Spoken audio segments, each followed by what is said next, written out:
Indian army ने जिस व्यक्ति को ठोकर मारा तैयब मियां जी को, तैयब मियां जी हमारे साथ हैं। इनके हाथ की हड्डी टूट गई है। जिस डॉक्टर साहब इनका इलाज कर रहे हैं, जो डॉक्टर साहब इनका इलाज कर रहे हैं, उन डॉक्टर साहब के पास चल रहे हैं और डॉक्टर साहब से जानेंगे पहले कि उनका क्या कहना है, इनका हाथ कब तक सही होगा, कब तक नहीं होगा। और ये फ्रैक्चर जो हुआ है, एक बताया जा रहा है कि तैयब मियां जी नाटक कर रहे हैं, तो ये भी पूछेंगे उनसे सवाल कि हाँ, जब हाथ टूटा तो कितना दिन पहले टूटा है, क्योंकि वो डॉक्टर है, पढ़ करके आते हैं, जाहिल तो है नहीं, तो वो बताएंगे। रामाशीष ठाकुर उनका नाम है, अपोलो हॉस्पिटल है और ये वीरगंज में है। हम चल रहे हैं डॉक्टर साहब से बात करने।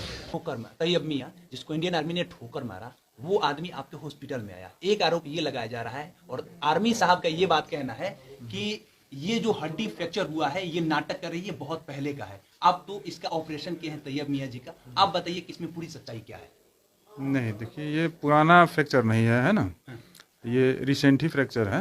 अब इसको ओल्ड नहीं कहा जाएगा, है ना। हम लोग तो ऑपरेशन भी किए हैं, देखे हैं। अंदर ओल्ड रहता है तो वहाँ पे कैलस आ जाता है क्या, एक्सरे में, चाहे हम लोग खोल के देखते हैं, चाहे एक्सरे में दिखाई दे देता है ना। ओल्ड फ्रैक्चर में कैलस आता है, उस तरह का कैलस कुछ है ना नहीं था उसमें।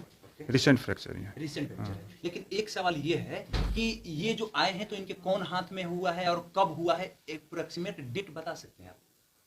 अब एग्जैक्ट उस तरह का नहीं है, मतलब ये 7 डेज का समय लगता है। वो जहाँ फ्रैक्चर होता है ना, उसको ऑर्गेनाइज होने में, जो ब्लीडिंग वहाँ होता है, तो 7 दिन के भीतर का ही है। बोले हैं कि ना आज ही फ्रैक्चर हुआ, आज ही आए हैं, है ना, तो मतलब उसी दिन आए थे, है ना, जिस दिन कच्चा प्लास्टर हुआ था यहाँ हाँ, आने से पहले।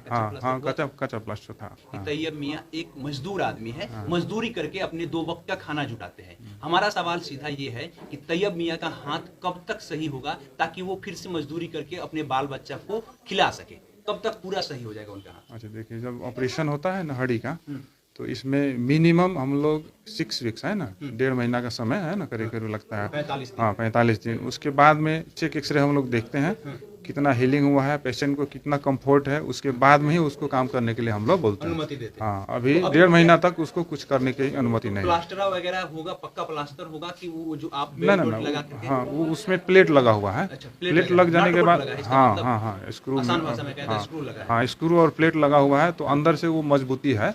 बाहर से हम लोग सिर्फ एक सपोर्ट उसको रख दिए हैं और पेशेंट को कन्विंस कर देते हैं हम लोग कि अभी इससे काम नहीं करना है ना, चलाना नहीं है। तो पेशेंट समझदार है। बच्चा रहता तो हम लोग प्लास्टर लगा देते, है ना। वो बड़ा आदमी है, समझदार है, इसलिए वो बात मानेगा, काम नहीं करेगा, है ना। अंदर से लगा हुआ है ना, सपोर्ट है, इसीलिए डरने की बात नहीं है। लेकिन फिर भी हम लोग 1.5 महीना बोलते हैं, कोई काम नहीं करो। 1.5 महीना के बाद में है ना कोई काम हाथ से मतलब पहले की जगह पहले के जैसा सब काम होगा, लेकिन थोड़ा समय लगेगा, है ना। जब तक हिल। मैं डॉक्टर रामाशीष ठाकुर, ऑर्थोपेडिक्स, ये ऑर्थोपेडिक सर्जन हूँ मैं। वीरगंज में अपोलो ऑर्थो ट्रॉमा सेंटर है ना, वीरगंज में। तो देखा आपने, डॉक्टर साहब ने साफ तौर पे कह दिया कि ये हाथ रिसेंट में ही टूटा है, क्योंकि हमने ऑपरेशन किया है और ऑपरेशन में ये बात निकल कर गया है कि ये हाथ टूटा हुआ है। ब्लड का सर्कुलेशन से लेकर के बहुत कुछ कह रहे हैं। हम बायोलॉजी नहीं पढ़े तो हमको उतना नहीं याद आ रहा है, लेकिन जो बातें कह रहे हैं वो कह रहे हैं कि रिसेंट का है। और ये कह रहे हैं कि डॉक्टर साहब की 45 दिन बाद इनका हाथ ठीक हो जाएगा, उसी तरह से उठाएंगे। हाथ में स्क्रू लगा हुआ है, डॉक्टर साहब बता रहे हैं। ठेठ भाषा में कहें तो नोट बोल्ट कसा गया है। बाकी आपकी क्या प्रतिक्रिया है, कमेंट बॉक्स में बताइएगा। तैयब जी के साथ न्याय हो रहा है या नहीं हो रहा है, ये भी बताइएगा। मेरा नाम केशव यादव है, पब्लिक स्टेशन आप देख रहे थे। बहुत बहुत धन्यवाद।